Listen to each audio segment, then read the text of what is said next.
Rocket Stove 2020. Height of rocket stoves and weight of rocket stoves. So people liked it when we looked at the front of the building. Hey Sam, what are we looking at here? All right behind Dean is our offices and some part of the stove library and our UN flag. There's a bandsaw where we make precise cuts for testing wood. We have a cafeteria for events, and we have our stove library inside this old gym. Weight. Rocket stoves don't do well when they're heavy because the weight of the stove is sucking up the heat that could have gone into the heating, the cooking of the food.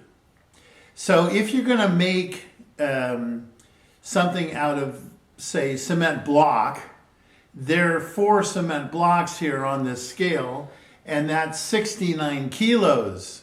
Oh my gosh, almost as much, half as much as I weigh. And then you want to cook some food. So we have eggs, a lot of eggs. We have a lot of bacon because I like to eat food. And we have half a loaf of bread. Okay, so we are trying to cook this amount of food, but the heat is going into the stove. And I added less than a kilo of food, and I had 69 kilos of stove. That just doesn't work out. We don't want the heat to go into the body of the stove. We want it to go into the food.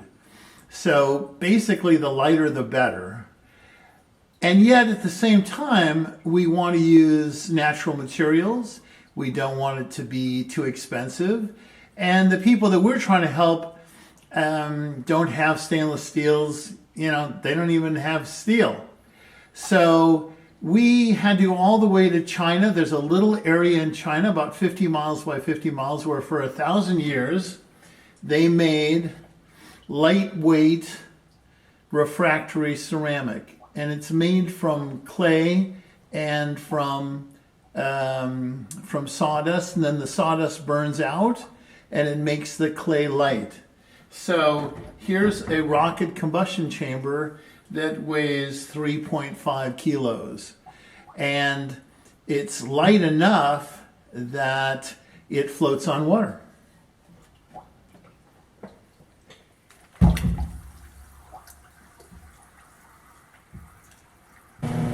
Lightweight. The sawdust has burned out of the ceramic, and so we have a fire, and we're trying to rob as little of the heat as we can and have it go into the food. So here we are at around 600, 650, and you'll notice that the stove is short as well. The stove is short because when we add height to it, something bad happens. Why does height hurt a rocket stove?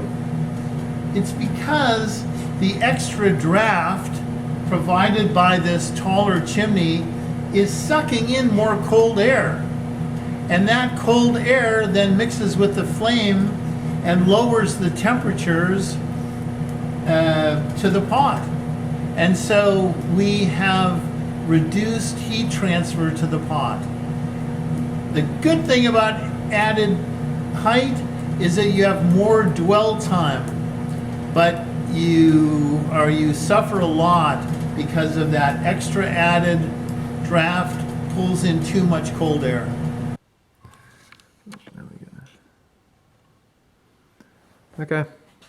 Okay, rocket stoves, height, weight.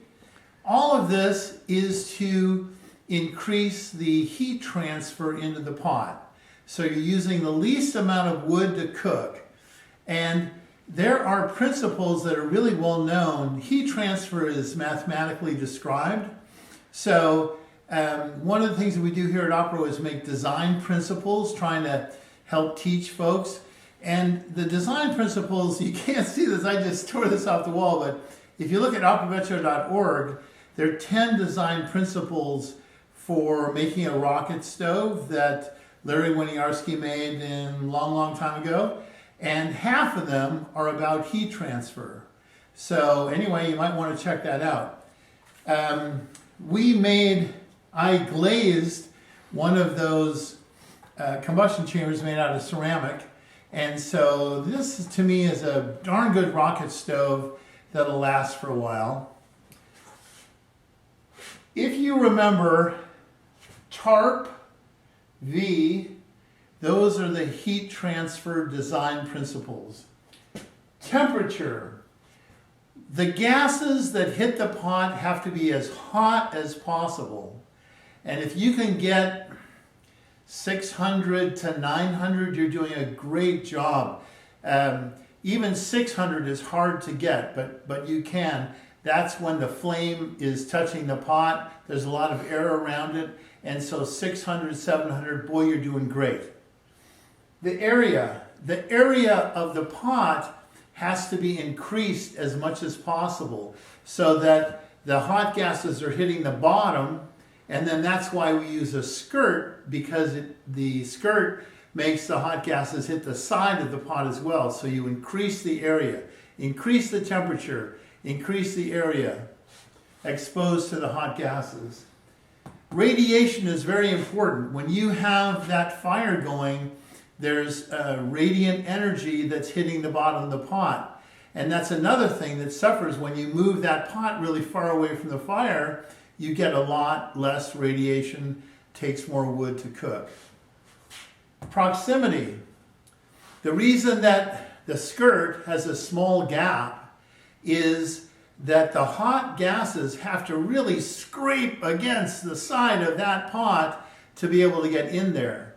There is a barrier of still air against any surface, and so getting the hot gases closer to it hits the cold molecules, knocks them off into the stream, and they're replaced by hot molecules. So as close as you can get it without hurting the velocity. Most people are not aware that because you're trying to hit those cold molecules, knock them into the stream, replace them with hot molecules, the hot gases have to be going fast as you can get them at a high temperature to get heat transfer. If you double the velocity at the same temperature, you double the heat transfer, you use half the wood. So, TARP V, that's how we make rocket stoves, use less wood to cook.